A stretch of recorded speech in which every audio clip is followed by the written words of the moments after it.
बंगाल की खाड़ी के ऊपर बना गहरा दबाव अब चक्रवाती तूफान रेमल में तब्दील हो गया है। मौसम विभाग के अनुसार आज आधी रात को पश्चिम बंगाल के सागर द्वीप और बांग्लादेश के खेपुपारा के बीच समुद्र तट से टकराने की संभावना है। इस मॉनसून प्री सीजन में बंगाल की खाड़ी में ये पहला चक्रवाती तूफान है। तो देखिए, लोगों को अलर्ट किया जा रहा है। एनडीआरएफ की टीम्स लगातार तटीय इलाकों में अलर्ट हैं और जो मछुआरे हैं उनको भी मना किया गया है कि अभी दूर रहें समुद्र से, और लोगों से भी कहा गया है कि जो तटीय क्षेत्र हैं उनसे दूर रहें। फिलहाल तटीय इलाकों में रेस्क्यू टीमें तैनात की हुई हैं। कई ऐसे राज्य जहां पर इस रेमल तूफान का असर रहने की आशंका है। फिलहाल तो पश्चिम बंगाल से लेकर बिहार तक अलर्ट जारी कर दिया गया है। मछुआरों को खास सलाह दी गई है कि समुद्र से अभी दूर रहें।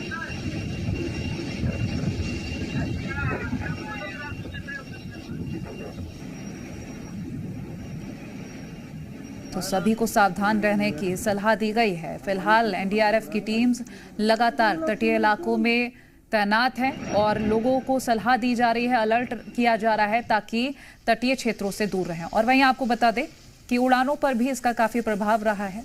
कोलकाता में उड़ानें निलंबित कर दी गई हैं।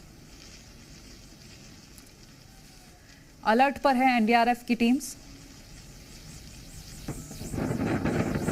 समंदर से दूर रहने की सलाह दी गई है। तेजी से तूफान आगे बढ़ रहा है। बंगाल में इस तूफान का काफी असर देखने को मिल रहा है। बंगाल में तूफान का असर दिखने लगा है। तूफान की वजह से बंगाल के तटीय इलाकों में मौसम भी बदल रहा है। कई इलाकों में भारी बारिश की आशंका जताई जा रही है। हावड़ा, हुगली, कोलकाता, नदिया, मुर्शिदाबाद में भी बारिश का अलर्ट जारी किया है। वहीं एनडीआरएफ की टीम लोगों को अलर्ट कर रही है। तो रेमल तूफान को लेकर बंगाल अब अलर्ट पर है। लोगों को समंदर से दूर रहने की सलाह दी जा रही है। दक्षिण 24 परगना में तूफान रेमल से निपटने की क्या तैयारी है, इस रिपोर्ट में देखते हैं।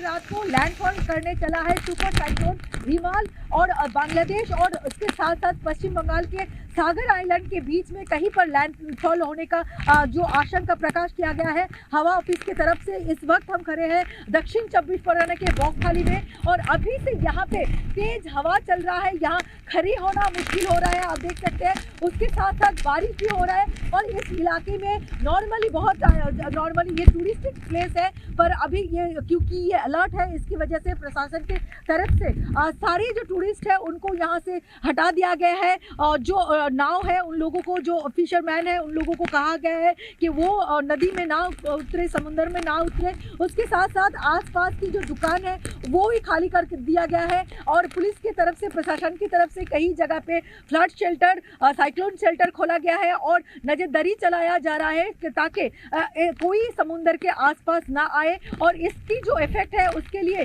जो आम इंसान है जो यहाँ पे आए हैं उनको किसी भी तरह से कोई मुश्किल ना हो, इसकी वजह से प्रशासन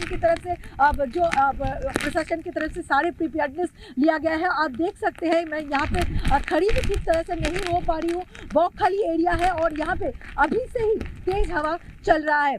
कैमरामैन जयंतो के साथ पियाली मित्रा, जी मीडिया, बॉकखाली।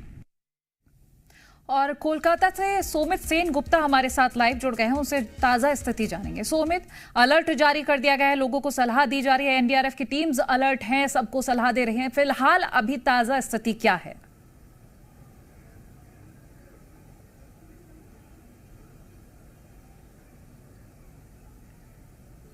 सोमित, मेरी आवाज आप तक पहुंच पा रही है? ऑफिस से बताया गया है कि रात के 11 बजे से लेकर 1 बजे के बीच लैंडफॉल होने वाला है और इसकी जो रफ्तार रहेगी वो 110 से हवा ऑफिस से जो बताया जा रहा है कि रात के 11 बजे से 1 बजे के भीतर लैंडफॉल करेगी ये रिमाल तूफान, और इसका जो जगह बताया जा रहा है सुंदरबन के आसपास, जो सागर आइलैंड से बांग्लादेश की तरफ जो एरिया है सुंदरबन, वो इंडियन पार्ट पे भी हो सकता है, बांग्लादेश के पार्ट पे भी हो सकता है, और यहाँ पे लैंडफॉल करेगी। और उस समय 110 से 120 किलोमीटर की रफ्तार में ये लैंडफॉल का जो बताया जा रहा है उस समय स्पीड रहेगी तूफान का, लेकिन वो 135 तक भी जा सकता है। और कोलकाता में और आसपास के इलाके में जो तटीय इलाका है वो उस इलाके में सुबह से ही आज वेदर चेंज हो रहा था, दोपहर से बारिश भी शुरू हो गई है और सबको अलर्ट कर दिया गया है।